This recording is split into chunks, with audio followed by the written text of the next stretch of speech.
bawal naman talagang magpalit ng size ng mag sa ating mga motor. Mga kaibigan, iyan po yung lagi ko sinasabi sa inyo na bawal magpalit ng mags or ng rim ng size nito. Halimbawa, sabihin natin ito ay number 14. Tapos papalitan mo halimbawa lang ng 17. Yun po yung bawal. Kasi kung napanood nyo or nakita nyo na yung mga video na meron daw pong isang rider or meron talaga isang rider na nahuli na nagpalit siya ng size ng gulong. Pero yung size ng kanyang rim, hindi po niya pinalitan. Ito po ay nahuli ng LTO. So sa madaling salita, natikitan at nagkaroon ng violation. Pero base dun sa batas natin, mga kaibigan, no, kung mababasa natin dun sa batas, hindi po bawal magpalit ng size ng gulong. Ang bawal po ay yung magpalit ng size ng rim.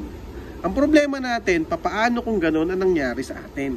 Kung may magagawa ba tayo pag aktual na nangyari sa atin na ganoon? Siyempre, matitikitan tayo, i-contest natin or papayag ba tayo na matikitan tayo? Yan minsan, mga kaibigan, na nagiging problema ng kapwa natin mga riders sa mga huling nangyayari. Siyempre, kung ikaw isang rider at nahuli ka, na actual ka, na meron ka daw violation, wala naman tayong magagawa kundi magpatikit na lang or refuse to sign na lang. Hindi natin titikitan kasi magko-contest tayo. Pero ang mabigat doon yung abala. Gaano kahirap, gaano katagal, at ilang oras yung ating aabutin bago tayo makapag-contest, or atin pa tayo syempre ng mga ano-anong hearing yan para lang po mapatunayan na wala tayong pagkakasala. Okay? So yun ang mahirap sa atin, mga kaibigan, kapag po tayo ay nagkaroon ng ticket or nagkaroon tayo ng violation na hindi naman natin kasalanan. So ano ba ang may papayo ko sa ating mga riders? Kung alam nyo, mga kaibigan, na medyo alanganin kayo, sabihin natin na nagpalit ka nga kayo ng mags, hanggat maaari, huwag na natin gawin yon na magpalit ng size ng mags. Tapos, yung mga side mirror, alam nyo naman na bawal ang walang side mirror kasi for safety po natin yan yung side mirror. Marami pa rin sa atin mga riders na bumibiyahe na walang side mirror. Maglagay po tayo ng side mirror kahit anong klaseng side mirror yan, malaki man yan o maliit. Ang importante po dyan, mayroong side mirror kasi may batas tayo na sinasabi na ang ating side mirror ay dapat nasa left and nasa right. So batas po yun na kailangan maglagay tayo ng side mirror kahit magandang klaseng side mirror or mumuray side mirror.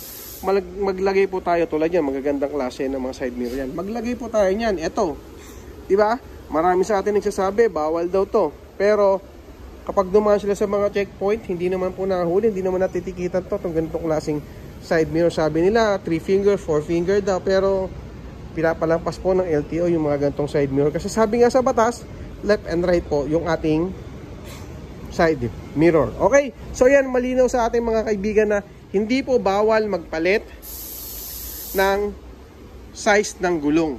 Ang bawal po ay yung magpalit ng size ng rim natin. Kung 17, 17. Kung 14, 14. Huwag po natin gagawin yung 14 magiging 17, yung 17 magiging 14, or kung ano man yan, kung 16 man yan.